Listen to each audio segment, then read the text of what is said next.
Indirectly आहे. त्याच्यामुळे ही photo जर 2.5 महिन्यापूर्वी आलेत तर महाराष्ट्रातल्या जनतेला का सांगितलं नाही? मग जर फोटो त्याच वेळेस आले असते तर त्याच वेळेस नैतिकता नव्हती का 2.5 महिन्यापूर्वी? मुख्यमंत्र्याला तर माहित असणार, गृहमंत्री आहेत, मुख्यमंत्री महोदय गृहमंत्री त्यांच्याकडे हे फोटो त्या खात्याला माहित असणार, सगळ्यांना माहित असणार हे सगळे फोटो होते. तर हे फोटो त्याच वेळेस डिक्लेअर केले. नैतिकता होती तर 2.5 महिन्यापूर्वी का दाखवत नाही?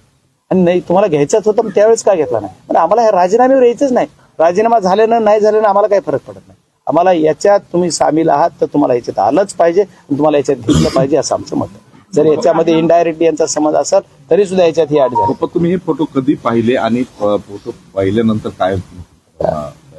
तेच विषय माझी माध्यमाला हात जोडून विनंती आहे. आज मी कुटुंबासोबत आहे, मित्र आज कुटुंब तुम्हाला सर्व माध्यमाला पण सकाळी 7 वाजल्यापासून बोलतो की आजच्या दिवस तरी तुम्ही प्रोसेस आहे त्याच्याने वारंवार आहे.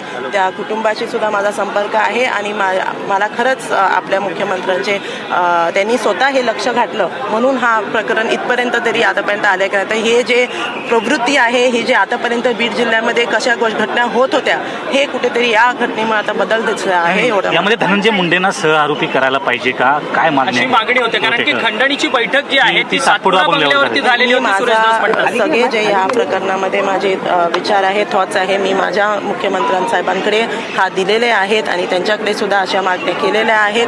तर ते आता ह्याच्या पुढे काय डिसाईड करतील ते त्यांचे. पण ताई, धनंजय मुंडेंचा राजीनामा घेतल्यामुळे कुठेतरी देशमुख कुटुंबियांना न्याय मिळेल, फक्त राजीनाम्यावर थांबली पाहिजे ही गोष्ट नाही. मी परत तेच उल्लेख करते की हे इथे संपलं नाही पाहिजे. या सगळ्या आरोपींना फाशीची शिक्षा झाली पाहिजे आणि हे होईपर्यंत नक्कीच हे थांबलं नाही.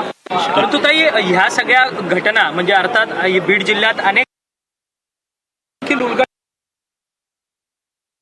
बाप्पा सोनवणे म्हणतात की जवळपास 109 अशा हत्या झालेल्या आहेत. लोक भीतीने समोर ह्या विषय हाच जे तुम्ही शब्द वापरले त्याच शब्दामध्ये मी सभागृहामध्ये सुद्धा मांडलेलं की बीड जिल्ह्यामध्ये अशा ह्याच्यामुळे म्हणजे ह्या सगळे जे या कार्याला या प्रवृत्तीच्या लोकांना जे बळ मिळत होतं ते कुठेतरी बंद झालं पाहिजे. कारण हे झाल्याशिवाय असा प्रश्न आहे तर ते नक्कीच बंद झालं पाहिजे आणि मला वाटतं आता कुठेतरी भीतीच्या छायेत आहेत का? तुम्ही म्हणतात की भीतीमुळे समोर येत आहे, मग आमदारांना सुद्धा या सगळ्या असं मी काय म्हणत नाहीये की भीती आहे की नाही. मी म्हणते की हे जे प्रकरण आहे हे न्यायापर्यंत झालं पाहिजे आणि ह्या मुलांना सगळ्यांना माणसांना जे केलंय त्यांना फाशी भेटली पाहिजे आणि आताच जे राजीनामाचं झालं ते एकदम योग्य रद्द करावी अशी मागणी पुढे होती. हे एकदम योग्य झालंय. बाकीचे विषय मी माझ्या जे आपले सीएम साहेब आहेत त्यांना मी नैतिकतेच्या मुद्द्यावरतून ही संपूर्ण राजीनामा झालाय, परंतु नैतिकता खरं तर 3 महिन्यानंतर येते का? एवढा उशीर का? मी सुद्धा हेच बोलली की खूप उशिरा त्यांनी केलं राजीनामा. पहिल्याच दिवशी त्यांनी द्यायला पाहिजे होता कारण सगळ्यांना माहिती आहे की हे सगळ्यांना कोण जबाबदार देण्यापेक्षा घेतला पाहिजे होता असं वाटत नाही.